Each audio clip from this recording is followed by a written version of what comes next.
নমস্কার। আজ আমি বানাচ্ছি ছানা ভরা পটল। বাচ্চারা তো ছানা খেতে চায় না, তাই ছানা কাটিয়ে রেখেছি। আর পটলগুলো আমি এভাবে ছিলে নিয়েছি, এরপর গোল করে কেটেছি একটুখানি মুখটা। তারপর এই মশলাগুলোকে বের করে দিলাম, ঠিক আছে। আর এই মশলাগুলোকে সব আমি এভাবে বেটে নেব। কেটে দিয়েছি আদা, রসুন, পেঁয়াজ, টমেটো আর পটলের এই বীজগুলো বেটে নেব। আর এইভাবে ছাড়িয়ে নিচ্ছি এই ছুরি দিয়ে। কড়াইতে তেল দিলাম,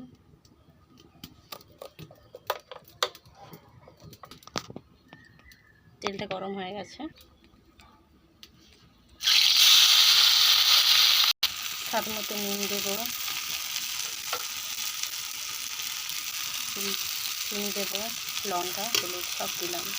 ছানাগুলো দিয়ে দিলাম, ভালো করে মশলা ভেজে নেবো। দেখুন আমার ভাজা হয়ে গেছে।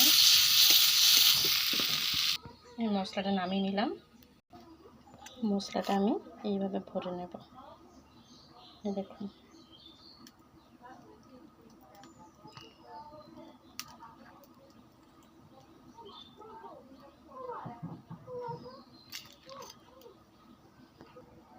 দেখুন ভরে নিয়েছি একটা পটল, ঠিক আছে।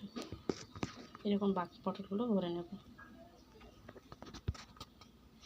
কড়াই আমার গরম হয়ে গেছে। আমি পটলগুলোতে নুন মাখিয়ে রেখেছি যাতে সেদ্ধ হয়ে যায়। এবার মশলা ভরা পটল আমি তেলের মধ্যে দিয়ে দেবো এবং হালকা আঁচে ভেজে নেব। দেখুন লাল করে ভেজে নিলাম। পুর যেমন থাকার তেমনই আছে, ঠিক আছে। আমি বলছি, কে বলতে পারবে না।